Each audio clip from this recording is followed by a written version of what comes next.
Desde la Asociación Velasco de Reservistas Voluntarios de la Armada y la Asociación de Veteranos de la Armada, quiero agradecerles su atención y darles la bienvenida. Soy Arturo González Mota y les acompañaré en el viaje que vamos a realizar por la historia de Rusia. Una cita con el pasado que cambió, por supuesto, Rusia e influyó en el futuro de Europa y del mundo. Lo haremos bajo el título Blancos y Rojos en la Guerra Civil Rusa y será nuestro guía el general de brigada del Ejército de Tierra, excelentísimo señor don Blas Piñar Gutiérrez. Nuestro conferenciante es, como decía, general de brigada del Ejército de Tierra en situación de retirado. Es licenciado también en Derecho, diplomado en Estado Mayor, tanto en España como en la República Argentina. Tiene el curso superior de inteligencia y el de inteligencia militar conjunta. Está en posesión de los diplomas de mando de unidades paracaidistas y de operaciones especiales, así como los cursos de buceador de combate y buceador de asalto. Entre sus destinos, y por citar alguno, diré que estuvo un año en Nicaragua como observador militar de la misión ONUCA. Asimismo, prestó sus servicios como agregado militar en las embajadas de España en Buenos Aires, Asunción y Montevideo.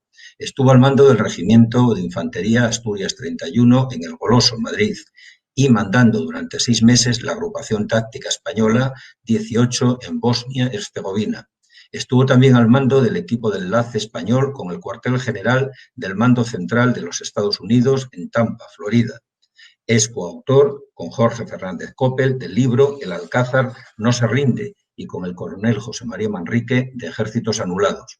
Ha escrito y publicado numerosos artículos, colabora con diversos medios de comunicación escritos y hablados y ha pronunciado diversas conferencias sobre temas militares, históricos o de actualidad. Está casado, tiene 2 hijas, un hijo y 7 nietos. Ya, sin más, cedo la palabra a nuestro invitado y les deseo a todos ustedes que disfruten con tan interesante conferencia. Mi general, tiene usted la palabra. Muchas gracias por la presentación, Arturo. Muchas gracias a la Asociación de Reservistas por darme esta oportunidad de hablar de un tema que podíamos llamar bastante desconocido. Se trata de esta guerra civil que tuvo lugar hace ya 100 años, se va a cumplir el final de la guerra, entre diciembre de 1917 y el 3 de noviembre de 1920. Es una guerra de importancia histórica que ha quedado de alguna manera eclipsada porque coincidió con otros 2 acontecimientos importantes. En primer lugar, la Primera Guerra Mundial, llamada inicialmente Gran Guerra Europea, que fue la que le dio carácter, y en segundo lugar, la Revolución Comunista, la Revolución Soviética. En este ambiente no es de extrañar que la guerra civil rusa entre blancos y rojos esencialmente quedara de alguna manera eclipsada. Pero es que además, a su olvido, se ha debido también la derrota total y absoluta de una de las partes, los llamados rusos blancos, quienes fueron de alguna manera exterminados o obligados a exiliarse a países de Europa o incluso a los Estados Unidos. Al mismo tiempo, la acción represiva de los rojos triunfadores no se limitó a su propio territorio, sino que además se extendió también a los países extranjeros donde los exiliados blancos se habían refugiado. Hay también un escaso interés por los países aliados, sobre todo por Francia o Inglaterra, cuya labor, como veremos a lo largo de la conferencia en el desarrollo de este conflicto, fue dubitativo, cambiante e incluso tuvo también un factor importante a la hora de la derrota de los blancos. Por último, el cataclismo que supuso pocos años después la Segunda Guerra Mundial, una auténtica guerra civil europea, hizo que se eclipsara también esta lucha anterior de pocos años antes. En cualquier caso, no hay que olvidar que en esta guerra civil se ponen en juego cosas muy importantes, como son los principios tradicionales del alma y de la nación rusa, que de alguna manera el grupo englobado bajo los blancos intenta recuperar. Bien, hagamos para introducirnos un poco, ver el escenario del conflicto. Recordemos que a los primeros años del siglo XIX tuvo lugar la gran derrota de Napoleón en la llamada Guerra Patriótica Rusa. Esto dio lugar a una mayor extensión todavía de lo que estaba empezando a consolidarse como Imperio Ruso, que se iba a extender desde los centros de Europa, tenía todas las grandes zonas de Polonia y del centro de Europa, hasta el Pacífico, y desde Alaska y los mares del norte, el Báltico y el glaciar ártico, hasta el Mar Negro, el Cáucaso, Persia, Afganistán y China. Esto fue un largo proceso de unificación y fortalecimiento interior, que se inició con Iván el Terrible, Pero no nos vamos a parar en esto, sino vamos a hacer solo una pequeña revisión a los dos factores que llevaron a cabo este aglutinamiento, que es el espíritu religioso encarnado por la Iglesia Ortodoxa rusa, con un carácter nacionalista claro y permanente, y la figura considerada por los propios rusos como sagrada del zar, la autoridad máxima de origen sagrado, y que desde luego se constituye en la gran patria rusa, sobre todo a través o a partir del periodo de Pedro I el Grande y de Catalina. Es un imperio sobre todo de características terrestres. No se basa en una flota ni en atravesar mares, sino es una extensión que se hace a pie o a caballo y que se va ampliando sucesivamente. Bien, pues con este planteamiento llegamos a los prolegómenos de lo que iba a ser la Gran Guerra Europea. Rusia tiene unos planteamientos paneslavistas y se decide sobre todo por el apoyo a Serbia, en un enfrentamiento con la Alemania y Austria-Hungría, que era el gran imperio central europeo de aquella época. Y se alía con Francia, con Inglaterra, con Italia, con Bélgica, con Japón y con Rumanía. Llama la atención en este contexto que su aliado sea Inglaterra, donde había tenido fuertes enfrentamientos en las zonas de Persia y de Afganistán, o con Japón, que precisamente pocos años antes había llevado a una guerra de choque de expansiones y que además había resultado con una ominosa derrota para los rusos ante el nuevo poderío de los japoneses. Y al mismo tiempo se estaba produciendo un debilitamiento de la postura de la figura del zar, y había una explotación demagógica de carácter revolucionario por parte de todos los elementos que estaban en desacuerdo con estos puntos tradicionales de la historia de Rusia. Sofocada la revolución de 1905, que además había sido consecuencia, entre otros, del desastre de la guerra ruso-japonesa, o el levantamiento de los basmachíes en la zona del Turquestán, ya se pone en evidencia que el zar Nicolás II apenas tiene capacidad para hacer reaccionar al pueblo ruso contra estos movimientos de carácter revolucionario.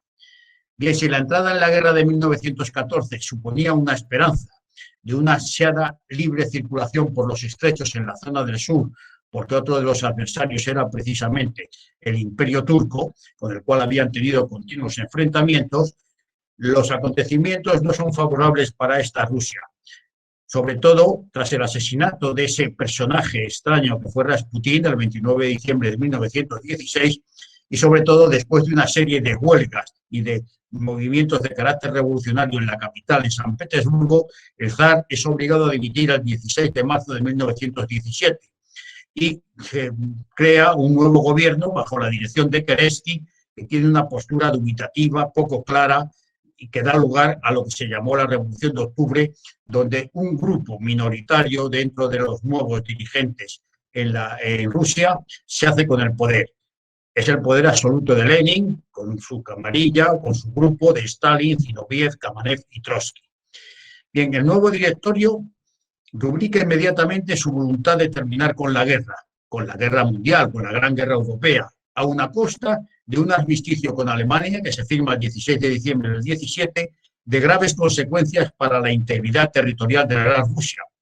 Pues no solo se acepta la pérdida de las extensas zonas del territorio ruso ocupado por los alemanes, sino que además se reconoce la posibilidad de independencia de numerosos e importantes territorios, como son Ucrania, Polonia, Siberia, Finlandia, Estonia, Letonia y Lituania, Bielorrusia, Curlandia, Georgia, Armenia y Azerbaiyán.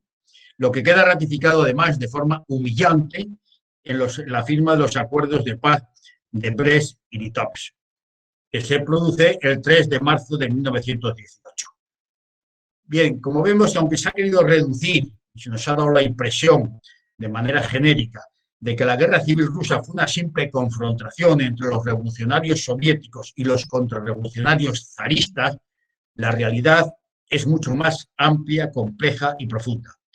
En primer lugar, porque aparte de los blancos, ya de por sí un conjunto formado por componentes bastante heterogéneos, son numerosas las organizaciones o grupos que combaten el poder de los soviets, como se verá posteriormente.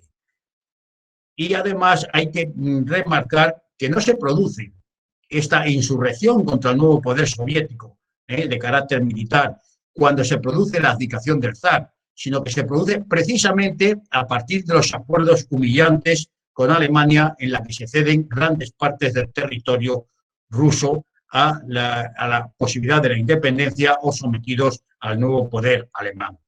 Son, por lo tanto, los cimientos de la patria rusa lo que se están poniendo en litigio y por eso se produce, a partir del armisticio y del acuerdo citado, esta reacción, que en el fondo es un puro instinto de supervivencia por parte de los patriotas rusos y también de los cosacos, encuadrados en este ejército ruso, pero sobre todo porque sienten los cosacos que su forma tradicional de vida, sus propiedades y su estilo de desarrollo de lo que hasta ahora había sido parte importante de la gran patria rusa está en peligro eminente de desaparecer. En cualquier caso, se puede decir que esta guerra civil rusa se va a extender por todo el territorio, amplísimo territorio europeo y asiático, donde extendía su poder hasta pocos años antes el zar. Vamos a hablar ahora a continuación y rápidamente, y que me voy un poco rápido porque tengo muchas cosas que decir, no quiero que se me eche el tiempo encima. Vamos a ver quiénes son los actores, quiénes son los que van a participar en esta guerra civil. Hay dos tipos de actores que tenemos que diferenciar, los actores internos, los que son de la propia Rusia, y los actores externos de otras naciones que van a pesar de manera importante en el desarrollo de los acontecimientos. Dentro de los actores internos, en primer lugar, vamos a hablar al bando que hemos denominado y ellos mismos se enumeraron como rojos. Los rojos son consecuencia de un proceso revolucionario de amplia y variada inicialmente base política, que una vez que alcanza el poder se decantan por esta minoría bolchevique que acapara completamente la autoridad y la dirección de esta revolución de carácter soviético, de carácter bolchevique. El arma principal de los bolcheviques es la llamada Guardia Roja, que son los militantes más concienciados, dispuestos, disciplinados e incluso agresivos. Pero esta Guardia Roja deja de tener efectividad cuando no tienen enfrente un poder débil como era el del zar o como era el del nuevo gobierno o la autoridad de Kerensky, sino que se tienen que enfrentar contra unidades armadas que van a combatir los primeros momentos de la Revolución Soviética. Y por eso, al antimilitarismo radical que era característico de los soviets, que precisamente a través de los comités, tanto en el campesinado como en la industria, pero sobre todo en el ejército, había contribuido a la indisciplina, al fusilamiento o ejecución de los oficiales y a la distribución de las unidades, tienen que hacer un cambio de 180 grados y crear un nuevo ejército, el ejército que se va a llamar rojo. Este ejército va a tener unas características de una disciplina y unos principios mucho más estrictos y drásticos que el anterior, el ejército imperial de los zares, y el grado de control, politización y radicalismo extremos van a ser sus características principales. Y esto se consigue a través de una serie de instrumentos que no nos vamos a extender en especificar, pero que son principalmente el comisariado político, los tribunales de carácter revolucionario y la checa. Con estos tres instrumentos se va a dar fuerte a un estado, digamos, de terror, en lo cual el soldado, alistados en las filas soviéticas, tiene que tener más miedo a ir hacia atrás, a la retaguardia, que ir hacia adelante, porque hacia adelante puede fallecer o puede morir en combate, tiene esas posibilidades, pero está seguro que si va hacia atrás, la seguridad absoluta de que va a morir él, no solo él, sino también sus familiares o su gente allegada. Bien, el inicio de este enfrentamiento entre los rojos y los blancos va a tener una serie de características negativas para los rojos. Hay que tener en cuenta que a la aparición de este nuevo ejército contrario va a encontrarse que dentro de la propia revolución hay elementos revolucionarios disidentes y grupos armados y a veces cuantiosos de carácter anarquista o de bandoleros que va a actuar en la retaguardia de la zona roja. Pero es que además hay una serie de proclamaciones, sobre todo en las zonas o en los pueblos periféricos, de repúblicas soviéticas, pero de carácter independiente, aprovechando esas diferencias de cultura, de religión, de raza que había en este nuevo imperio de carácter terrestre que era la Gran Rusia. Estas disidencias internas van a ser un lastre importante a la hora de organizarse el nuevo ejército rojo. Hay que tener en cuenta que los soviets dudaban o habían de alguna manera preconizado los sentimientos nacionalistas y ahora tenían que luchar contra ellos para aglutinar a todos los que inicialmente estaban a su favor. Pero estos grandes contratiempos tienen también, están contrarrestados por una serie de circunstancias a favor. tienen una gran superioridad en medios humanos y materiales sobre los blancos, acumulados además porque ellos estaban dominando la zona del frente contra Alemania, que al desmovilizarse y a firmarse la paz, todos los efectivos que estaban combatiendo los pueden volcar en su lucha contra los blancos. Además, la estructura, las grandes instalaciones de carácter industrial o de suministros de pertrechos de guerra están también en la zona dominada por el Ejército Rojo. Tiene además la gran ventaja de que crean este odio al enemigo tremendo y el terror entre los propios, que da una serie de motivaciones mucho más allá de los sentimientos políticos iniciales y una claridad de objetivos propuestos. Tienen también la gran ventaja de una dirección unificada. Tienen un mando único que va a controlar a todos los combatientes para conseguir, en su caso, la victoria.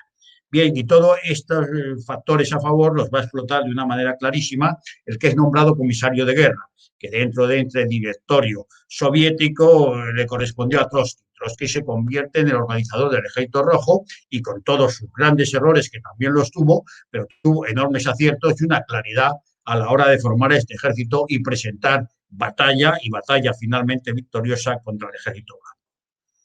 Y no olvidemos también que en el aspecto represor el papel fundamental, que sobre todo en retaguardia, va a tener lugar con la instauración del organismo llamado la Checa, de tan triste recuerdo para los españoles. Bien, una de las grandes demostración de capacidad de Trotsky fue el saberse rodear de unos colaboradores, en este caso militares, muchos de ellos profesionales, y sobre todo que explota la antigua oficialidad del ejército imperial, del zar. Cerca de 27.000 cuadros de los mandos de oficiales del ejército del zar sirven ahora al nuevo ejército rojo por distintas causas, a veces obligados, pero lo que sí está claro es que la nueva organización del ejército, sin esta oficialidad del antiguo ejército imperial, hubiera sido imposible. Pero es que además se encuentran nuevos jefes, como fueron Kliavsky, Borisov, Mini, Bujarin, Tukhachevsky, Buderny, Sorokin, Frunze, etcétera, que son grandes colaboradores militares en el desarrollo de esta guerra civil interna. Bien, lo importante es esta movilización con una motivación de la lucha proletaria por conseguir la implantación de la dictadura del proletariado, pero también hay que decir que cuando los momentos fueron más difíciles dentro de esta guerra civil, sobre todo a lo largo del año 1919, no tuvieron ningún asco los que eran antinacionales, que estaban a favor de la revolución internacional, las naciones deberían desaparecer, de echar manos, como haría luego posteriormente Stalin, al sentimiento patriótico para enderezar los soldados. Y para eso les vino muy bien ese apoyo que Inglaterra y Francia, de una manera no totalmente clara, pero dio a los blancos para decir que era una auténtica invasión extranjera y que lo que estaban haciendo era en simulacro o en repetición de la gran defensa contra Napoleón, ahora era la defensa contra la invasión de los aliados que estaba intentando someter al pueblo ruso. Bien, con esto hemos dado una pincelada a lo que es el Ejército Rojo. No me voy a extender más porque es un aspecto más conocido en general, porque sí se ha escrito mucho, muchísimo, sobre la formación del Ejército Rojo y sus cualidades y sus defectos o la implantación del sistema del terror dentro de este ejército. Vamos a ver ahora el bando contrario. Que para hacer una primera aclaración no me voy a referir a él solo como blanco, sino que voy a hablar en realidad de que los opositores los vamos a llamar antibolcheviques, porque dentro de los que combatieron la Revolución Soviética están los blancos, que fueron los más importantes, pero hay también combatientes que no tienen nada que ver con los blancos, pero que sí los une con ellos el que lucharon contra el mismo enemigo. Bien, pues dentro de los antibolcheviques, que luego iremos aclarando, como he dicho, los más importantes son los blancos. ¿Y quiénes constituyen el bando blanco? Bueno, es un bando muy heterogéneo también. Lo que sí tenemos que decir es que no fueron zaristas, principalmente, ni aristócratas, ni terratenientes. En primer lugar, como digo, porque esta reacción se produce cuando los acuerdos de Brest-Litov, cuando se ceden grandes zonas del territorio, y no cuando el zar abdica.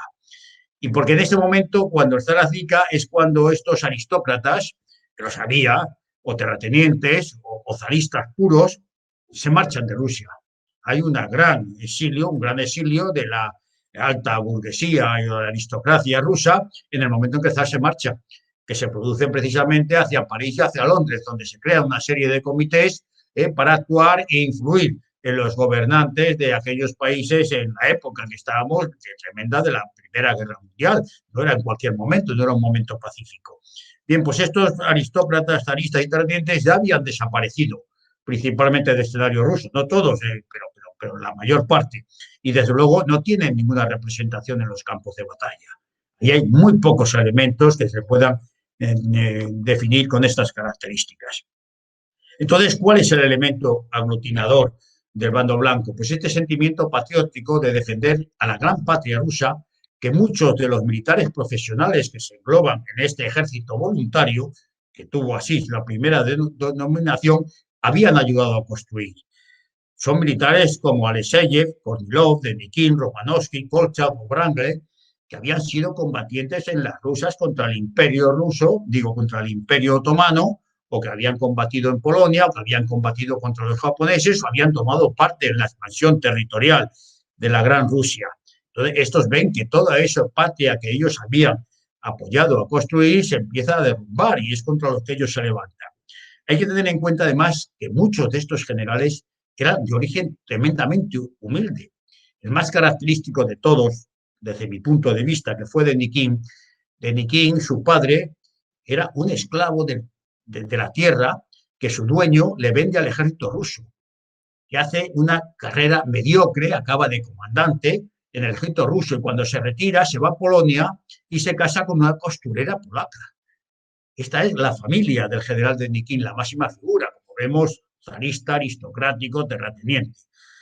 Pero ese Kornilov, que muere también en combate en los inicios de la guerra, es un hombre totalmente caucásico, de facciones, de origen, de todo, de presencia, pero un hombre que se había hecho a sí mismo, que hablaba un montón de idiomas, que había viajado mucho al extranjero. Era gente de origen humilde, pero que se había trabajado enormemente el servicio a Rusia. Y eso es lo que ellos intentaban defender. Bien, y luego hay las figuras también, además de los militares profesionales, a los dirigentes cosacos. Hay que hacer aquí la aclaración de que los dirigentes cosacos se les elegía por elección entre los cosacos de las distintas regiones. Era la figura del atamán. Y esto caducaba, no eran permanentes, sino que se les elegía y luego se elegía otro. Podemos distinguir a casos clarísimos como Krasnov, Kaledin, Filiponov, Borkayevsky, Dutov, Kalmnikov. Fueron líderes cosacos que dirigieron a su pueblo en la lucha del ejército blanco contra los rojos. Bien, hay que hacer una mención más clara a los cosacos porque fueron de alguna manera la parte básica, sobre todo de la tropa del ejército blanco. Los cosacos tenían ya fama internacional de su capacidad militar, sobre todo en el combate a caballo. Eran gente de caballería que iban unidos a su caballo y que luchaban al servicio del zar durante 4 años y luego volvían y se les daba un régimen de vida especial de explotación de unos terrenos, sobre todo en la zona sur, en la zona del río Don, que eran realmente feraces y hacían un tipo de vida muy específico, una serie de costumbres, de lo cual solo se ha conservado hoy día el folclore, porque luego fueron exterminados por los rojos. Bien, estos ejércitos blancos a base de cosacos luchaban sobre todo por sus tierras, por su manera de ser. Por eso lo bueno que tenían como combatientes en general perdían muchas de estas características en cuanto se les alejaba de su territorio, cuando no estaban cerca de los suyos, pues defendían su tierra y su forma de vida. Bien, tenemos que hablar también, porque también los hubo en el bando blanco de los políticos, pero tuvieron un carácter secundario. ¿Por qué? Porque estos militares, estos cosacos, desconfiaban enormemente de los políticos y porque casi todos los políticos, los zaristas, habían desaparecido, habían participado en la revolución, aunque la propia revolución bolchevique fue expulsando a los elementos de distintas categorías que no estaban de acuerdo con la autoridad del Partido Comunista. Entonces, estos rebotados de la revolución no eran aceptados de una manera clara dentro del bando blanco. Donde tuvieron alguna repercusión fue en Siberia, porque muchos habían sido deportados en Siberia y la lejanía de los núcleos urbanos dentro de Siberia les permitió crear ciertos núcleos de poder, entre lo que eran los antiguos mencheviques, los socialistas revolucionarios, los llamados cadetes, que eran un partido de carácter más o menos liberal, podríamos entendernos hoy día, pero todos estos grupos estaban divididos entre sí y lo único que hicieron, sobre todo donde tuvieron importancia en la zona del directorio en Siberia, fue más bien negativo y descoordinador entre las fuerzas blancas. No aportaron nada positivo. Otro grupo importante fue el de los movimientos autonomistas o independentistas. Muchos de ellos, ante la dureza del nuevo poder soviético, se levantaron y aprovecharon la oportunidad para tratar de ser independientes. Bueno, ya sabemos o podemos hacer una mención a lo que pasó con Ucrania. Ucrania fue reconocida como independiente gracias también al apoyo del imperio austrohúngaro, mantuvo cierta independencia durante los años de la guerra, pero al acabar la guerra y sobre todo al desaparecer los ejércitos blancos fue de nuevo sometida, y de qué manera, por el poder soviético. Los que sí tuvieron más éxito fue Polonia, que logró al final su independencia, sobre todo gracias al apoyo de Francia, y los países bálticos. Aunque también hubo movimientos independentistas en el Turquestán, en Mongolia y en los países del Cáucaso, que todavía siguen dando problemas a pesar de que ya son independientes, porque había este movimiento autonomista o nacionalista desde muchos años antes. Pero es que además aparecieron también movimientos que vamos a llamar de cabecillas locales. Hubo mucho jefecillo local, gente desde luego carismática, con mucho poder sobre ciertas tribus o ciertos grupos sociales, que se impuso con una enorme dureza, pero también con enorme disciplina, y que fue un auténtico quebradero de cabeza, a veces incluso para los propios ejércitos blancos, pero sobre todo los ejércitos rojos. Muchas de estas resistencias de los cabecillas locales persistieron mucho después de la finalización de la Guerra Civil Rusa. Incluso algunos de sus más importantes jefes fueron ahorcados en el año ya 46 en el centro de Moscú. Tuvieron la ventaja de conseguir el apoyo pues, de mongoles, de los chinos, de Japón, que de alguna manera estaba explotando esta, digamos, situación de anarquía en la Gran Siberia, sobre todo en la más próxima al Pacífico. Eran gentes normalmente sin una ideología determinada, pero desde luego siempre se mostraron enemigos acérrimos de los rojos porque no admitían la imposición de una autoridad tan dictatorial como la de este grupo. Bien, como digo, el que fue ahorcado Semenov en Moscú en el año 46, y tenían luego personajes, que el segundo de Semenov era un Urgen von Stenberg, era precisamente un aristócrata del Báltico, y le vemos en Siberia también dirigiendo a este tipo de grupos. Bueno, es una miscelánea de sucesiones. Luego hay otros grupos muy curiosos. Vamos a hablar aquí lo que fue la Legión Checa. La Legión Checa fue una gran unidad de combate que se incorporó al ejército blanco en Siberia. Y ahora decimos, ¿qué hacían unos soldados checos en Siberia en el año 1918-19? Bueno, pues lo curioso es que se trata de un cuerpo de ejército con 3 divisiones, 45.000 hombres, compuestos en su mayoría por nacionalistas checos enrolados a la fuerza por los austriacos para combatir en el frente oriental dentro de la Gran Guerra. Este cuerpo de ejército checo se pasa a los rusos, y cuando se firma el tratado de Brest-Litov son conducidos desarmados y en tren hacia Vladivostok para embarcarlos y ponerlos a la disposición del Comité Nacional Checo en el exilio, presidido por Masear. Bien, aunque la tendencia prosoviética, gran de tendencia prosoviética, porque estaba dentro de la guerra en contra de Austria-Hungría, que eran los considerados sus opresores, tienen un incidente cuando son trasladados en tren porque se cruzan con un convoy de prisioneros austrohúngaros. Y hay una serie de incidentes de enfrentamiento. Entonces, la reacción autoritaria de los guardias rojos complica la situación. Y además viene una orden de Trotsky que dice que hay que detener a los representantes del comité checo, hay que bloquear a los convoyes de las tropas, disolver las unidades y tratar de incorporar a los mandos y ejército y soldados al ejército rojo. La reacción de los checos es fulminante, se deshacen de las autoridades soviéticas y se pasan en masa al ejército blanco. Bien, son cosas, como vimos, muy curiosas, y va a ser la fuerza casi fundamental, esos 45.000 hombres checos luchando en Siberia, la fuerza fundamental del ejército blanco en el frente del este. Hay otros grupos también curiosos, como los llamados bermontianos. Son unidades combatientes de la zona del Báltico compuestas por milicianos, antiguos soldados alemanes, paramilitares estonios, exprisioneros rusos, que se niegan a retirarse tras la firma del Tratado de Versalles, cuando ya se forma el armisticio entre los imperios centrales y los aliados, del 28 de junio al 19.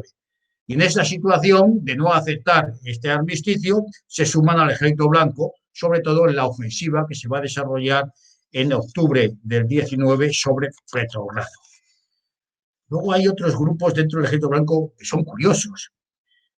En un papel desempeñado, por ejemplo, de 2 brigadas de combatientes blancos creadas a partir de la insurrección, vamos a decirlo así, de los obreros de centros fabriles situados en Ijevsk y en Voltis, en la zona de los Urales. Estos trabajadores, hartos de los abusos y arbitrariedades de los genifaltes rojos, se sublevan contra las autoridades soviéticas, se arman y se ponen a disposición de los jefes blancos, combatiendo de forma exitosa y teniendo una heroica situación, no solo en los combates, sino porque además sufren la sádica represión de los marxistas sobre sus familias que habían permanecido en sus lugares de origen.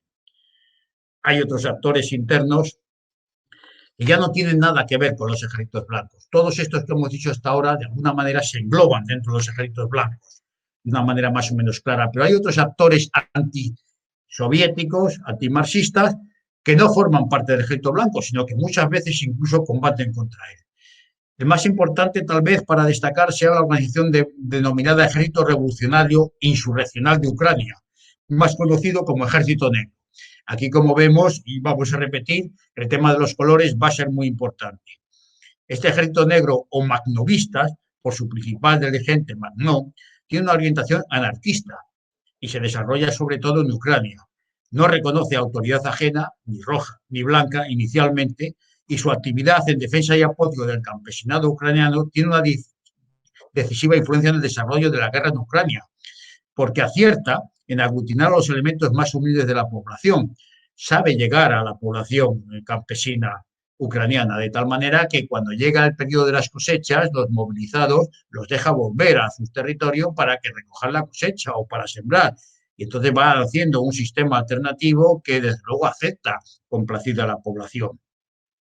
Bien, estos negros o anarquistas son enemigos de los blancos, de los alemanes, de los polacos, discrepan de los nacionalistas ucranianos, los llamados verdes, aunque colaboran con unos y con otros según la conveniencia.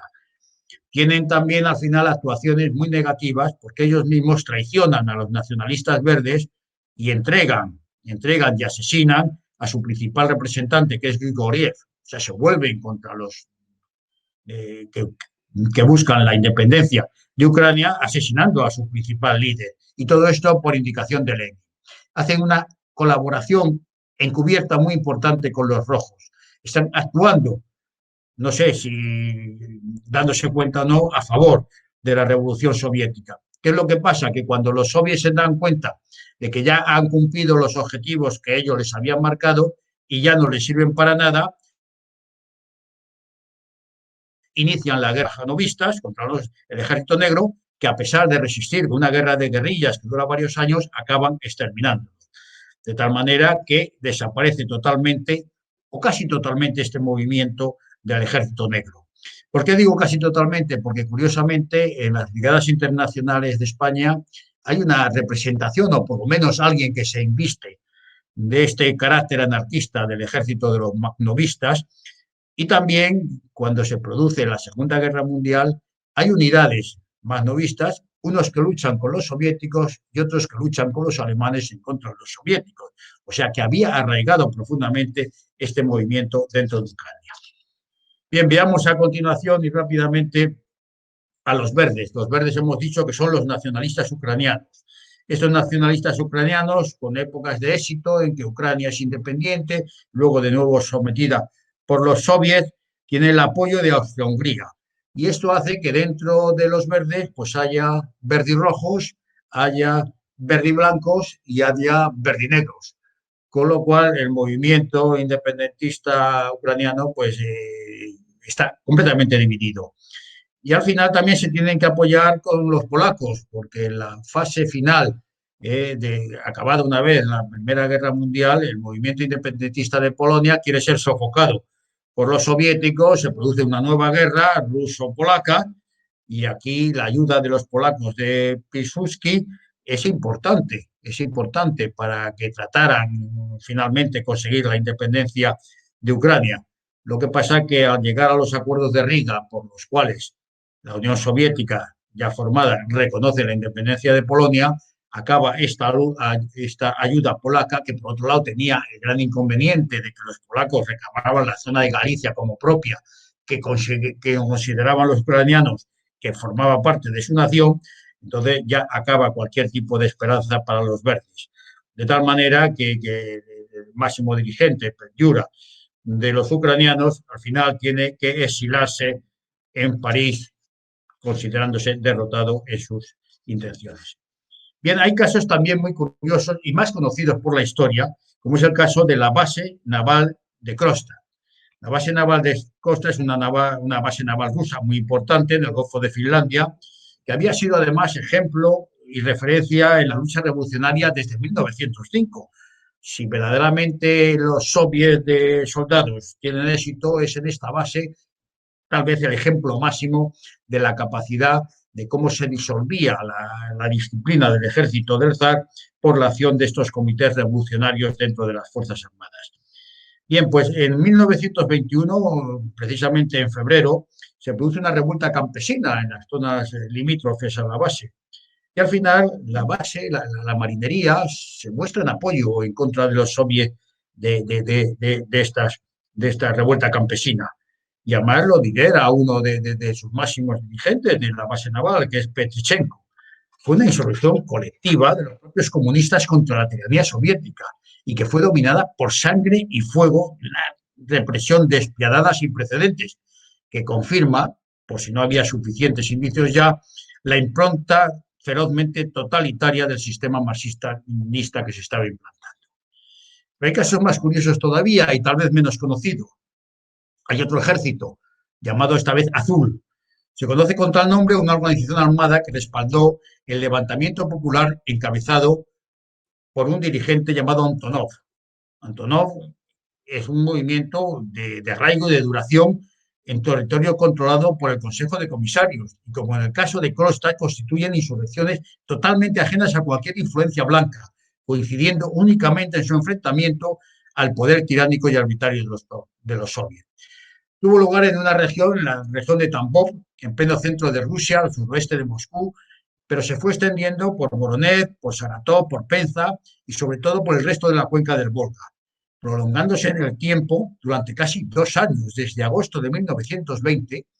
Ya veo, la guerra con los blancos está a punto de finalizar con la derrota de esto, hasta junio de 1922. Bien, los motivos de la sedición, una auténtica sedición popular, fue la llamada nueva política económica de Stalin. Se confiscaba la producción total de los agricultores y además las continuas levas efectuadas para potenciar al ejército rojo. Ante esta situación ya desesperada, hay un levantamiento en una zona llamada la Antonosina por su máximo dirigente Antonov, que se nutre, por tanto, del campesinado desesperado y también por una creciente masa de desertores del ejército rojo, así incluso como grupos de milicianos verdes procedentes de Ucrania. O sea que ahí hay una mezcolanza, pero con un carácter popular y de campesinado característico. La revuelta inicial se fue convirtiendo en una organización altamente eficaz dirigida por este emblemático caudillo que fue Antonov.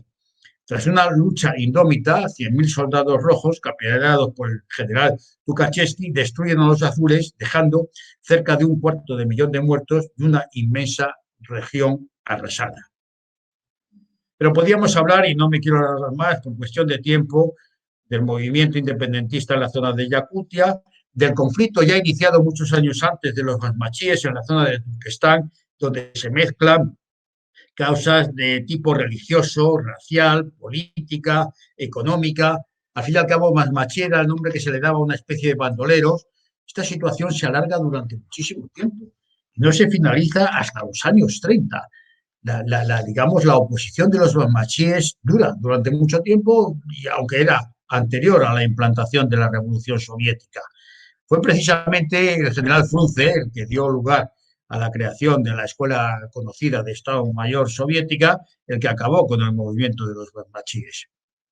Bien, podríamos hablar de muchas más insurrecciones autonómicas y antisoviéticas en Tiumen, en Omsk, en Chiglansky, en Ekaterimburgo, donde fueron asesinados el zar y su familia, donde hay personajes como el atamán Peparayev o el coronel Korbeinikov, que desde luego extienden sus acciones hasta finales de los años 20. Pero vamos a dejar aquí los actores internos. Yo creo que hemos dado un repaso rápido a todo lo que abarcaba, tan variopinto, tan diferente. Y vamos a hablar de los actores externos, porque tuvieron enorme importancia. En primer lugar, necesariamente Alemania. Alemania influye en tres fases totalmente distintas. La primera, propiciando, con Austria-Hungría, propiciando la revolución marxista. Ya sabemos cómo financia, acoge a Lenin y facilita su entrada dentro de la Rusia del zar, precisamente para debilitar la retaguardia. Ellos piensan que debilitando internamente pues van a conseguir de una forma más fácil la victoria, como de alguna manera se va a producir en la etapa siguiente, que es la firma de los famosos acuerdos del armisticio con Rusia y sobre todo con la firma de la paz de Brest-Litov, donde tienen grandes zonas del territorio ruso ocupadas y además consiguen las declaraciones posibles de independencia de muchos de los territorios periféricos de la Gran Rusia. Pero este papel de Alemania desaparece totalmente cuando firma el 11 de noviembre de 1918 el armisticio con los imperios centrales y aliados. Todo lo que hasta ahora había conseguido Alemania en el frente del Este desaparece de un plumazo. Y Rusia, de alguna manera, recupera estos territorios perdidos y se siente, de alguna manera, desconectada de las obligaciones que había firmado en Brest-Litov, como era lógico tras la derrota de los imperios centrales. Veamos ahora cuál es el papel de los aliados occidentales, sobre todo de Francia e Inglaterra. Bien, estos estaban también directamente interesados por el desarrollo de la Gran Guerra Europea. Sienten como una traición completa cuando se firman los acuerdos entre los imperios centrales y la Rusia. Dejan todo el frente del Este paralizado y facilitan un posible triunfo de Austria-Hungría sobre Francia e Inglaterra. Pero claro, esto no se produce así y esto da lugar a que si inicialmente, como los que siguen manteniendo el sentimiento patriótico y son contrarios a estos acuerdos de Rusia, son los blancos, inicialmente se apoya a los blancos. Incluso, como veremos, se toman iniciativas con la aparición de las flotas, tanto francesa como inglesa, en el Mar Negro, o como desembarcos que hay en el Ártico, en la zona norte de Rusia, desembarcos de los ingleses para, de alguna manera, tratar de fomentar los movimientos blancos que deterioren el poder soviético que les había traicionado en esta lucha contra los imperios centrales. Pero cuando ven que acaba la guerra, se rinden los imperios centrales, bueno, se rinden, el armisticio les lleva a su derrota en todos los sentidos, ya cambia su actitud, porque empiezan a tener más miedo a la Rusia blanca, que está defendiendo todavía el gran imperio ruso, que tiene sus sentimientos nacionales, que al fin y al cabo habían chocado, como hemos dicho antes, con Inglaterra, y habían chocado también con Japón, empiezan a tener miedo de esta gran Rusia blanca, y sin embargo piensan o creen que la Rusia soviética era mucho más débil. El desgaste de la guerra civil interna, el desgaste de la imposición de la revolución, la situación del campesinado totalmente caótica, la baja de la producción industrial que había tenido lugar, hacen que es un enemigo mucho más débil. Entonces acaban retirando su apoyo, su ayuda a los blancos y los dejan a sus propias capacidades, de alguna manera los abandonan.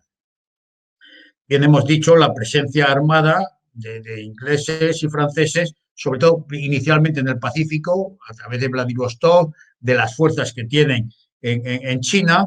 Desde allí hacen notar su influencia, pero también, como digo, su presencia en Siberia, en el norte y en el Mar Negro.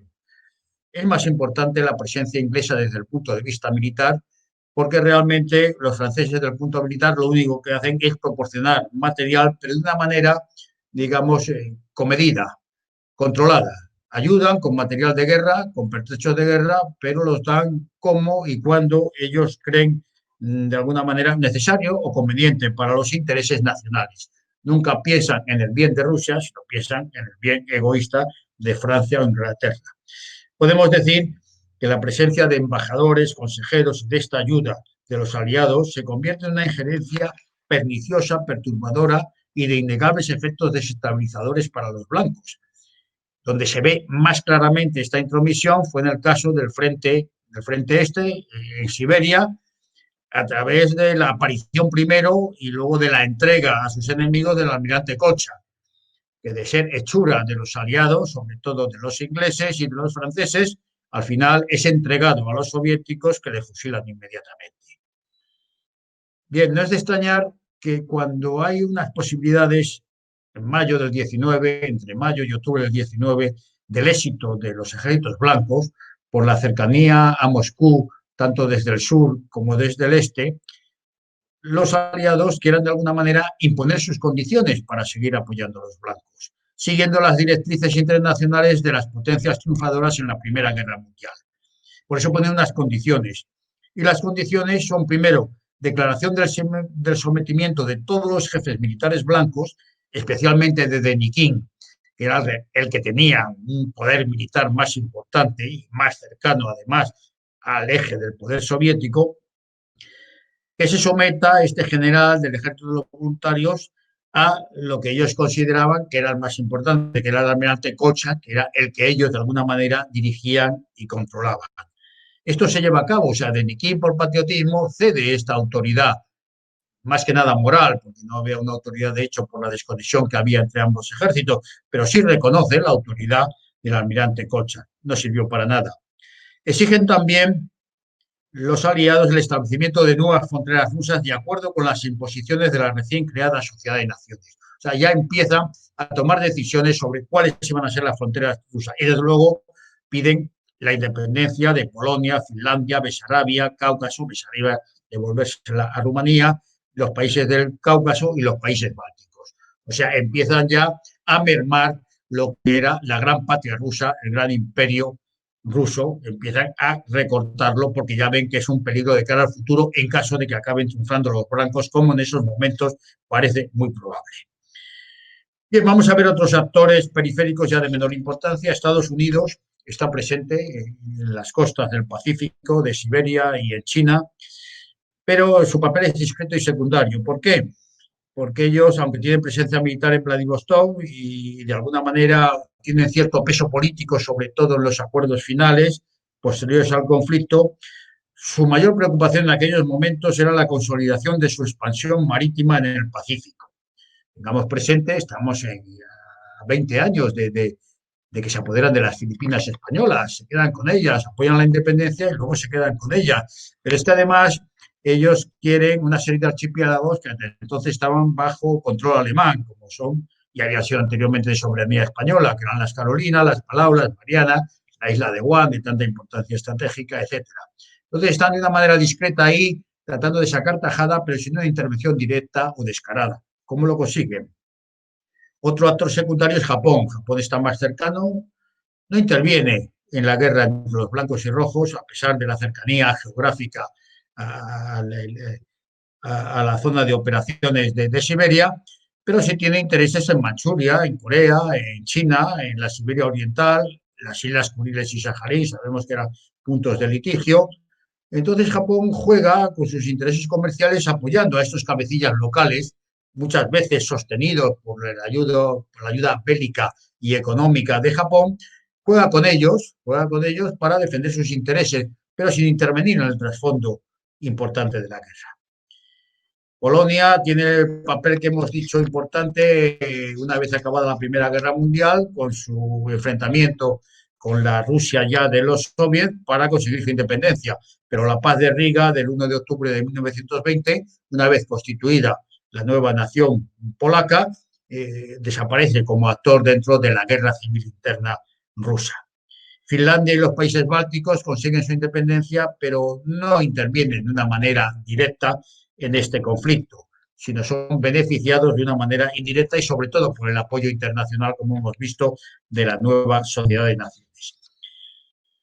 Bien, el planteamiento y desarrollo de la guerra civil, y vamos un poco rápido, porque esto es un tema muy interesante, pero bueno, cuando se produce la llegada al poder de los soviets, los bolcheviques, ya superado Kerensky, las Fuerzas Armadas empiezan una especie de evacuación de sus principales generales, a veces huyendo de situaciones de prisión, hacia zonas, digamos, más seguras o donde la revolución soviética no ha tenido tanto éxito, que son sobre todo las zonas del sur, las zonas del Don, que es la gran, digamos, comarca de los cosacos. Allí se van reuniendo, sobre todo, oficiales profesionales, huidos, tropa, personal civil, y allí es donde se organiza un ejército que va a tener, denominarse ejército voluntario, porque uno de los grandes hándicaps que va a tener los blancos es que siempre no recurren hasta casi al final de la guerra a una movilización general, sino que su ejército va a tener siempre un carácter voluntario. El núcleo más importante son lo que se llaman las Fuerzas Armadas de la Rusia Meridional, esta zona del Don, donde está el general, digamos, que tiene como la representación externa, que es el general Alexayev, y un general operativo, el que manda las tropas, que es Kornilov. Inician un desplazamiento hacia la zona de Kubán, donde hay también preponderancias de los cosacos, pero la actitud dubitativa de estos cosacos, sobre todo inicialmente, por su atomán, Filimonov, no saben si sumarse o no al movimiento blanco. Hay un enfrentamiento con los rojos y Kornilov, desgraciadamente para los blancos, mueve en combate. Entonces se tienen que replegar desde la zona de Kubán otra vez hacia el Don y inician una reorganización ahora al mando de Denikin, que, como digo, es la figura militar para mí más importante del ejército blanco. Denikin se propone una serie de objetivos clarísimos: consolidar el litoral del Mar Negro, auténtica ventana para la relación con Europa, limpiar de presencia de enemigos toda la zona sur hasta alcanzar el Cáucaso, completar el dominio de la cuenca del Don y ocupar a su vez la cuenca del Donetsk, extenderse hacia el este para alcanzar el mar Caspio y tratar de enlazar con las unidades blancas de Siberia, y desencadenar la ofensiva general sobre Moscú en la operación que se consideraba que iba a ser definitiva. Bien, esta reorganización se va consiguiendo, tienen refuerzos importantes, hay una división completa que está en el frente de Rumanía, que al ir hacia retaguardia se suma a las órdenes del general Dodowski, los denominados Mirlos. No vamos a explicar ahora por qué los llaman así, pero que fue un refuerzo importante porque era una unidad regular al completo con sus medios, sobre todo de locomoción y de combate. La ofensiva blanca iniciada por este grupo del sur hacia Moscú en la primavera del 19 fue un auténtico éxito. Estuvieron muy cerca de alcanzar Moscú.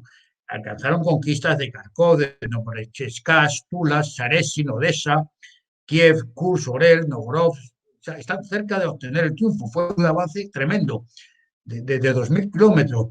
Pero curiosamente, cuando parecía que el triunfo estaba al alcance de sus manos, en octubre se para este ataque, se paraliza por una serie de razones e inmediatamente se empieza a retroceder. Y en un tiempo relativamente corto pierden todo el espacio que se había ganado. Bien, ¿cuáles son las razones de este desmoronamiento, vamos a llamar de alguna manera, del éxito inicial del ejército blanco una vez reorganizado con Denikin? Bueno, aparte de la consolidación del nuevo ejército rojo, que también hay que tenerlo en cuenta, el enemigo se había convertido en un ejército poderoso, hay una excesiva amplitud del frente, quiere abarcar muchas cosas a la vez, hay una diversificación de las direcciones de esfuerzo realizadas, con lo cual la masa de maniobra también empieza a dispersarse, carecen totalmente de unidades de reserva, los alargamientos de las rutas logísticas con el distanciamiento de las bases iniciales es muy importante, demasiado larga, y en retaguardia empiezan a actuar bandas, sobre todo de carácter anarquista, que siempre son un incordio y una dificultad para los abastecimientos y las evacuaciones. Van perdiendo la capacidad de combate, sobre todo los cosacos, al alejarse de sus lugares de origen, como decíamos, pierden parte de su capacidad combativa. Tiene detalles tan curiosos que se niegan a combatir con la caballería enemiga. ¿Por qué? Porque consideran que la caballería, que el caballo es tan importante que ellos no pueden matar caballos aunque sean del enemigo. Son cosas curiosas, pero que está dentro del alma cosaca. Hay que tener en cuenta que una de las cosas que hizo muy acertadamente el Ejército Rojo fue organizar unas fuerzas de caballería también con base cosaca, que se opusieran a los cosacos que estaban con los blancos. Y esto fue psicológicamente muy importante para frenar esa combatividad de los cosacos blancos. Bien, hubo un enfriamiento del apoyo de los aliados, que ya hemos hablado cuando vieron que era posible el triunfo de los blancos, sobre todo de los blancos de Denikin, que estaban menos sometidos a sus directrices.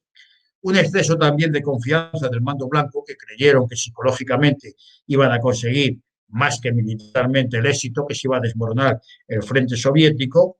Y bueno, lo que hemos mencionado antes, una falta de movilización de todos los recursos. Creyeron que solo con los voluntarios iba a ser más que suficiente.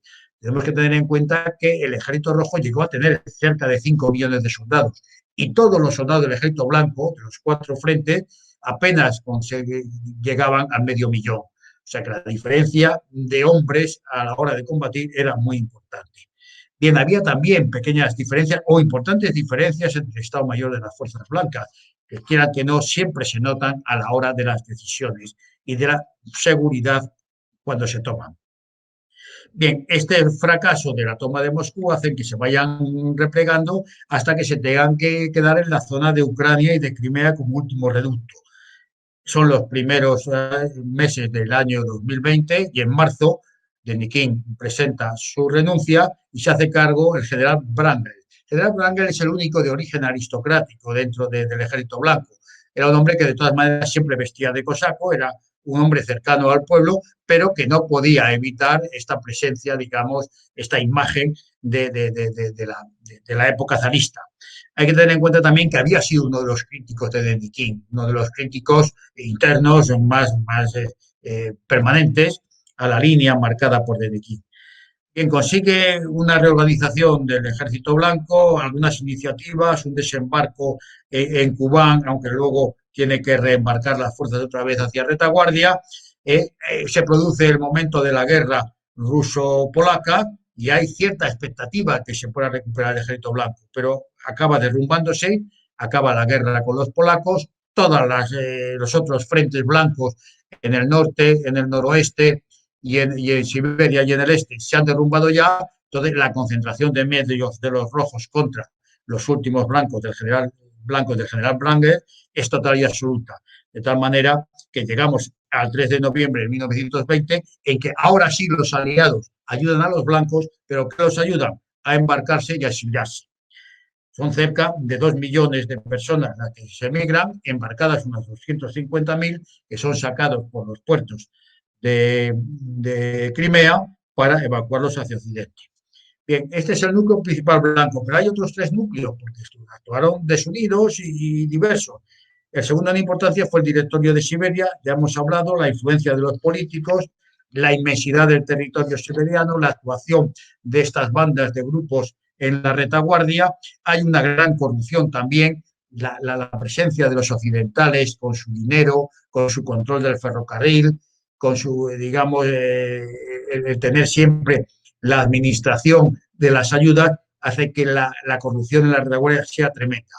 Y a pesar de que hay una gran ofensiva en la primavera del año 19, también de repente se colapsa y empieza un retroceso que cada vez es más fuerte hasta llegar a la famosa entrega del almirante Kolchak a los enemigos que le fusilan. Hay que tener en cuenta que este frente tiene hasta 120.000 efectivos, que está perfectamente en las zonas de operaciones marcadas, al norte el general Rinov, con 6.000 hombres, que trata además de enlazar con las fuerzas del norte del general Miller, en la parte central, la más importante, en Kazán, donde está la famosa unidad checa, con grupos voluntarios de cosacos, con los generales Korpe y Sibori y el capitán Gaida como referentes. Hay una zona de Samara y Orenburg con 15.000 combatientes y una zona de los Urales con el atamán Akutin y unos 6.000 cosacos. Bien, fracasa totalmente, acaba con el fusilamiento de Kolchak y la resistencia blanca desaparece, aunque, como digo, permanecen los cabecillas que van a ser un quebradero de cabeza también para las autoridades soviéticas. El tercer grupo del Frente Blanco es lo que se llama la Administración Suprema de la Región Norte. Tiene su base a que la ofensiva alemana del año 18 provoca la reacción de los ingleses, que hacen actos de presencia en las gradas rusas en el mar Ártico de Murmansk y de Arcángel. Hay un desembarco británico de Fuerzas Armadas con la Constitución, aprovechando este desembarco, y un ejército blanco al mando sucesivo de 2 generales, Maruchevsky y Miller, alcanzando una cifra de 7.000 hombres que se unen a 15.000 ingleses al mando del general Ironside. Hacen una penetración hacia el sur, 200 kilómetros, alcanzan la población de Vologda, de cierta importancia, en enero del 19, pero cuando están a punto de conectar con el ejército de Siberia, como hemos mencionado antes, de repente se retiran los ingleses, se pronuncian a favor de una zona, que era aquella de Karelia, que se declare autónoma, por no decir independiente, pretendiendo ellos, claro, sentar sus bases comerciales allí. Y en esta situación de inferioridad, Miller se ve obligado a reembarcar sus tropas y refugiarse en Noruega. Cuarto núcleo, del Ejército Blanco al noroeste. Bueno, teniendo como base los países bálticos, el general Yudenich, general ruso, además con un alto historial, un hombre que había combatido contra los japoneses, y reconocido héroe también de la guerra del Cáucaso contra los turcos, organiza un ejército de unos 13.000 hombres y obtiene la ayuda y colaboración de los bermontianos que hemos nombrado antes y de un curioso personaje que es el que los manda, que es el llamado Bermont Aralov, con sus voluntarios estonios. Cuenta además con el apoyo del almirante inglés Cowan en una importante flota que está allí en el Báltico. Los momentos culminantes de la lucha en el sector se producen en octubre del 19, el momento culminante de esta guerra, cuando están a punto de conquistar Petrogrado, llegándose a combatir en el interior de la ciudad los días 8, 9 y 10. Tan es así que la situación desesperada para los rojos, que mandaba la defensa Zinoyev, ¿no?, del directorio soviético, está a punto de capitular, y es solo la llegada de Trotsky con unidades de refuerzo y con el contagioso espíritu de defensa ultranza que salvó la situación realmente desesperada de Petrogrado. Bien, hay que tener en cuenta que la flota inglesa permaneció pasiva. No actuó para nada, ni apoyó nada cuando estuvo a punto de caer la antigua San Petersburgo. Y que además los bermontianos, con Vernon Avalov en su presencia, no se presentaron en el momento oportuno. Seguían en unos enfrentamientos internos dentro de Estonia, que era lo que a él le interesaba, y se desentendieron de esta lucha. Total, este frente acabó desapareciendo después del fracaso. Bien, hemos llegado así y creo que es el momento de hablar un poco de esto. Ha fracasado, el ejército blanco ha desaparecido en sus 4 frentes y además está pasando a sufrir las represiones internas y las represiones externas. En cualquier caso, las consecuencias de esta guerra civil son 10 millones de muertos, 2,5 millones de exiliados, cifras muy superiores de desplazados y represaliados internos, una pobreza y una hambruna generalizadas, una persecución religiosa tremenda contra la Iglesia Ortodoxa rusa, parte, como hemos dicho, sustancial con el espíritu ruso. La persecución religiosa se concentra en desaparición de las escuelas, la enseñanza religiosa, profanación generalizada, ejecución de sacerdotes, monjes y religiosos y la confiscación de los bienes eclesiásticos, pues lo que hacen siempre los marxistas en estas situaciones. Bien, hay un exterminio físico y cultural de los cosacos, sobre todo con las grandes deportaciones. Los cosacos es, digamos, un grupo social desaparecido, nos ha quedado el folclore nada más, no ha quedado ni rastro. Hay la creación de las repúblicas socialistas soviéticas, se ha de alguna manera consolidado la revolución gracias a esta guerra civil rusa, que es un tema importante a tener en cuenta, y sobre todo se ha dado un impulso internacional a la revolución soviética mediante la creación de la famosa Comintern y de la institucionalización de lo que podemos llamar la guerra revolucionaria, que de alguna manera se ha perfeccionado y ha experimentado a lo largo de esta guerra civil rusa. Hay que tener en cuenta además que se torturaba y se mataba de una manera indiscriminada, no solo los enfrentamientos en el frente, con las represalias inmediatas, sino sobre todo las represalias en la retaguardia, con el fusilamiento masivo de los rehenes, sobre todo de las familias de los combatientes, enemigos y propios. Se ejecutaba también en la clandestinidad, cuando era interesante, sobre todo en el exterior. Fueron varios de los generales blancos, numerosos los generales blancos exiliados en Londres, en París, en Bruselas, que fueron ejecutados o fueron raptados para luego ser ejecutados en Moscú. Los persiguieron hasta donde estaban, en cualquier sitio. También había ejecuciones públicas, para dar ejemplo. Había campos de concentración que luego se quedaron, ya lo sabía en la época del zar, pero vamos, se aumentaron enormemente. Y sobre todo se persiguió hasta por hambre, el famoso caso de Ucrania. Ucrania había sido la base del independentismo contra la nueva Unión Soviética, entonces había que exterminar a los ucranianos independentistas y por eso se recurrió al hambre. También por las represalias internas que ya empezaban, luego esto se aumentaría sobre todo en los años 30, pero curiosamente el jefe del ejército del Cáucaso de los rojos, Sorenkin, murió en un interrogatorio de sus propios camaradas y compañeros. Bueno, ¿qué pasó para que fracasaran los blancos? Yo, para mí, en primer lugar, la ausencia de una dirección y coordinación política y, en definitiva, la falta también de un ideal revolucionario que se contrapusiera al ideal revolucionario de los soviéticos. Faltaba ese más allá, solo era de carácter defensivo, era una reacción puramente defensiva y así nunca se puede ganar una guerra. Había también un poder militar dividido y desconectado, cuando no incluso enfrentado, desorganización y corrupción en retaguardia, bandidaje, guerrillas, grupos de signo contrario que cambiaban de bando una vez y otro. el carácter de alguna manera anárquico de los combatientes cosacos en los momentos sobre todo claves, la confianza defraudada de los aliados por quienes son abandonados cuando más necesitaban su apoyo, la ambigüedad de algunos planteamientos básicos que motivaban y justificaban la lucha. Está claro que querían la liberación de Rusia de bolcheviques y anarquistas, que querían la protección religiosa de la Iglesia ortodoxa, que buscaban un gobierno justo y honrado, que querían labradores propietarios de la tierra y una elección de un líder nacional. Pero de todas formas no consiguieron atraer a esta multitud de descontentos, como hemos visto antibolcheviques, no lograron englobarlos en este proyecto porque no tenía carácter revolucionario. Y además subsistían una serie de diferencias y dicotomías entre ellos, entre monarquía y república. No eran zaristas, pero tampoco eran claramente antizaristas, había de todo. Había dudas también en si buscar en el exterior el apoyo de los aliados, Francia, Inglaterra, o en su caso Estados Unidos, o en Alemania. Había, sobre todo entre los cosacos, había mucho pro-alemán. De hecho, muchos de los generales cosacos se enrolaron luego en la lucha de la Segunda Guerra Mundial en contra de los soviets y a favor de Alemania. Otros denegaron, como Denequí, alistarse contra sus compatriotas, aunque fueran los soviéticos. Había además también una dicotomía entre la unidad centralizada, el gobierno fuerte de los zares, de un punto de dirección generalizada, a una mayor autonomía de estos territorios autónomos incorporados al Imperio ruso.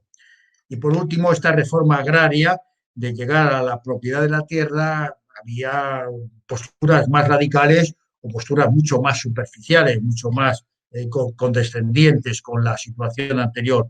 Todo esto hizo que no tuvieran el suficiente arraigo entre la mayoría del pueblo ruso, que además sometido a esta situación de terror por parte de los rojos, pues acabó derrumbándose y entregándose al poder impotente. Bueno, hablemos entonces que esta fue una guerra con enormes lecciones, una guerra cruel, una guerra extensa, que fue una guerra múltiple, como hemos visto por tantos actores, que fue una guerra total y sobre todo que fue una guerra revolucionaria. Que todo esto ha sembrado, digamos, en la historia, ha sembrado una serie de semillas que muchas de ellas todavía están dando su fruto y que tenemos que tener en cuenta. No olvidemos que la historia es maestra de la vida y olvidarla o no tenerla en cuenta para las decisiones de actuarle nos puede salir muy caro a los españoles y al resto del mundo. Muchas gracias.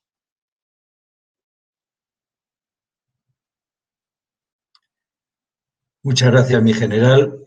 Ha sido, vamos, interesantísima, interesantísima. A mí me gusta la historia, pero es que no hace falta que a uno le guste la historia. Es como estar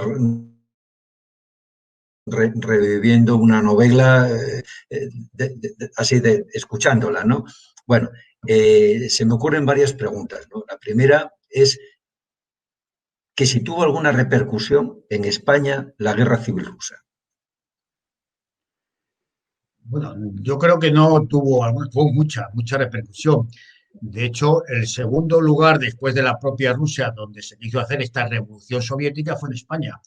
Hay que tener en cuenta que desde la finalización de la guerra civil rusa hasta la iniciación de la guerra de España pasan muy pocos años. ¿Que hay grandes distancias? Por supuesto que sí.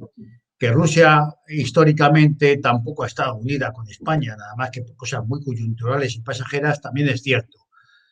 Pero que de alguna manera el expansionismo soviético, después del fracaso en Alemania, donde ve que lo que ha dado lugar no solo el fracaso de la revolución comunista, sino la aparición de un movimiento nacionalista y social totalmente contrario a los soviéticos, una reacción muy radical, se centra sobre todo en España y hace un esfuerzo descomunal para que el triunfo de la revolución soviética se produzca en España, además de que desde un punto de vista estratégico era tener los dos extremos de Europa. De alguna manera, en la retaguardia occidental iba a ser un enorme peligro, un enorme riesgo tener una nación donde la revolución marxista tuviera éxito.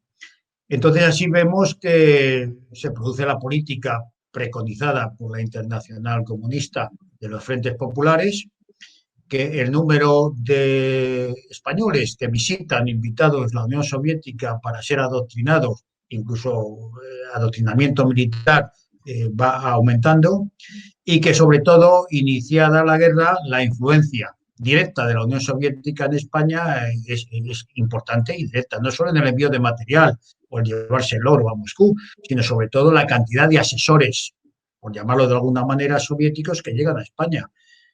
Realmente la dirección del Ejército Rojo la ejercen los soviéticos. El mando real se produce en Moscú. Ellos dirigen la guerra de España de alguna manera. Ellos se ponen como objetivo, más que conseguir el poder político, que lo dejan en manos de gente favorable al comunismo, pero no marcadamente comunista, lo que sí hacen es tratar de apoderarse del ejército. Y por eso se crea el comisariado político, segundo país del mundo donde existen comisarios políticos en el ejército. Y además lo vemos en los símbolos. Se crea la checa también y los tribunales revolucionarios.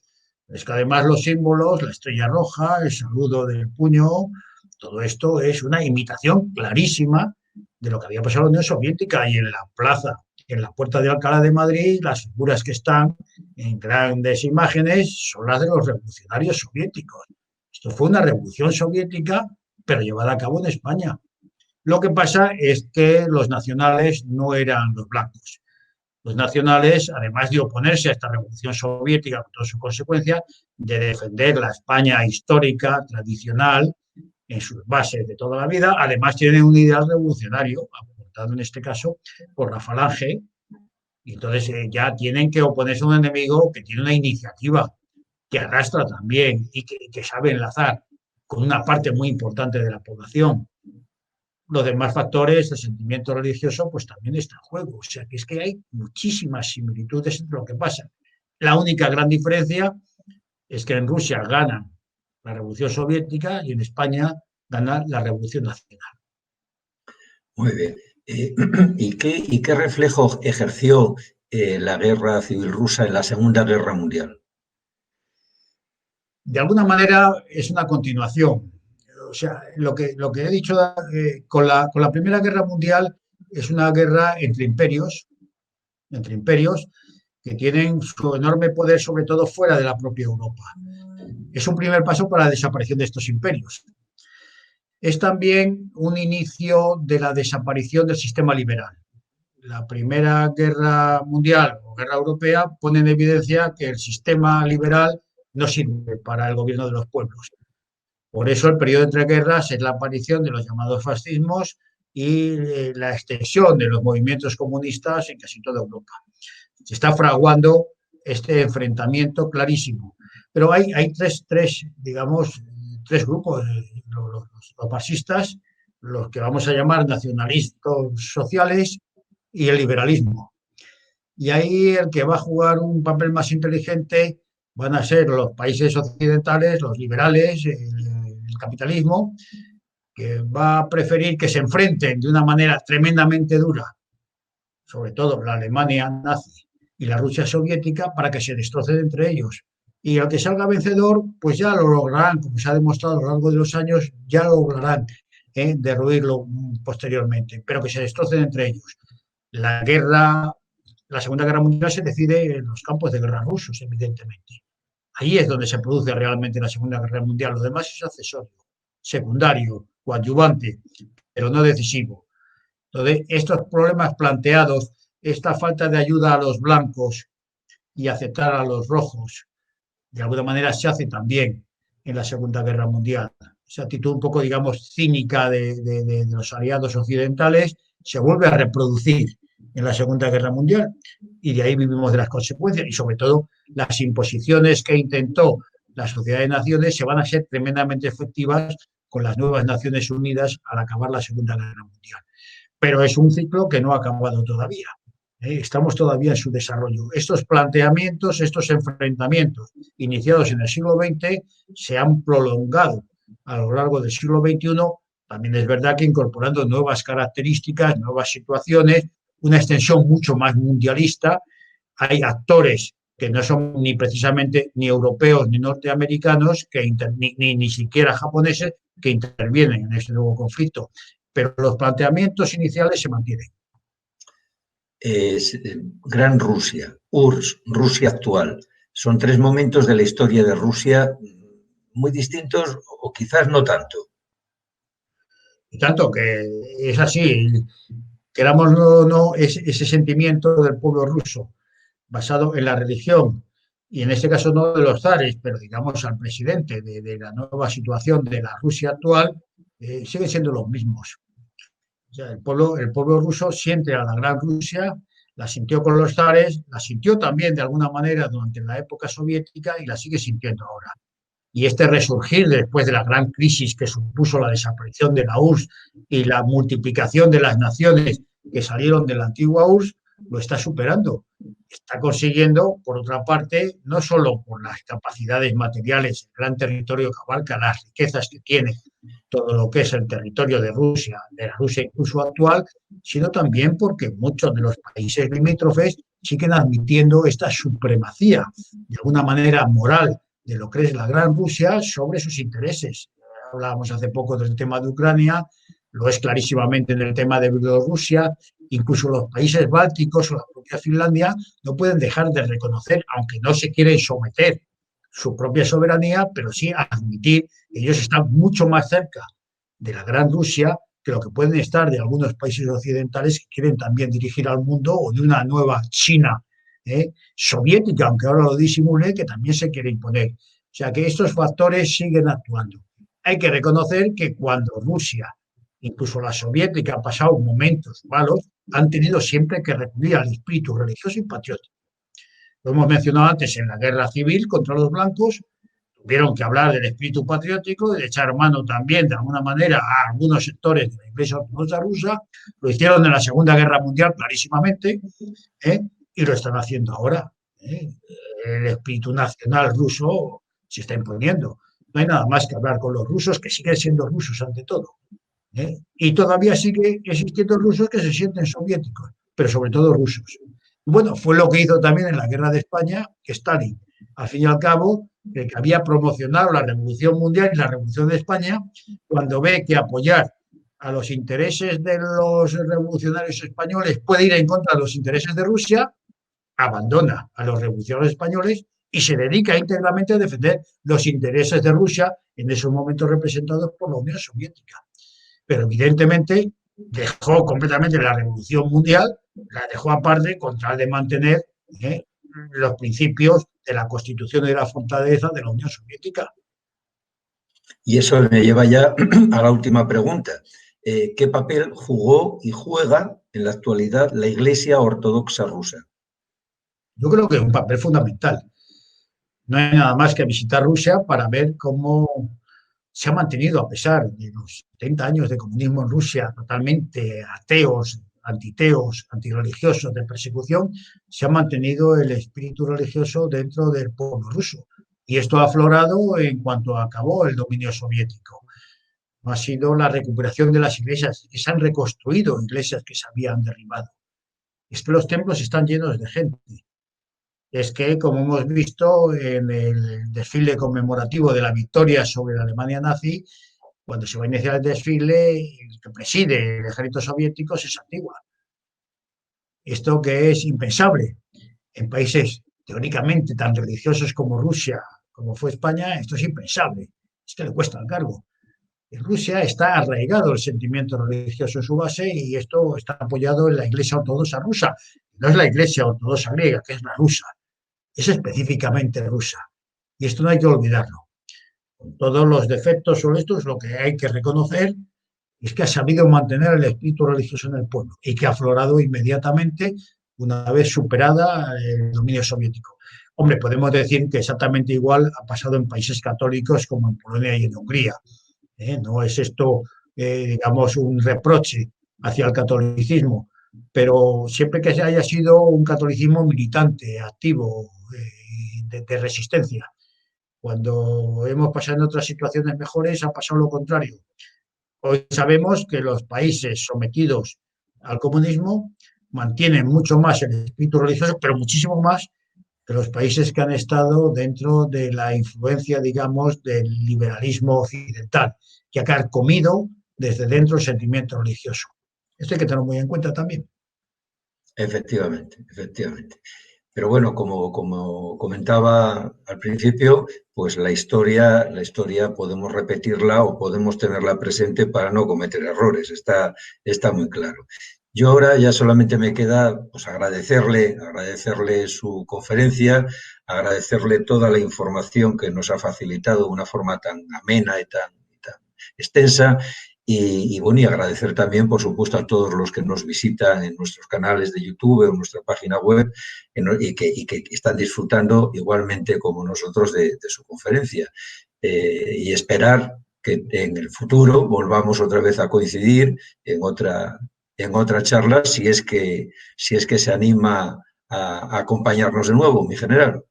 Yo estoy siempre animado porque, como digo, a la defensiva perdemos, hay que pasar a la fase ofensiva. Y la fase ofensiva que nos cabe en este momento es difundir lo que sabemos, lo que pensamos y lo que sentimos. Y yo creo que así pues mantenemos la línea de combate que nos llevará al éxito de las grandes ideas o de los grandes valores que defendemos y sin los cuales la sociedad, desde luego, no tiene nada que hacer y se va a derrumbar como de hecho, de alguna manera, y por desgracia, vemos que se está derrumbando en lo que se ha considerado el occidente civilizado.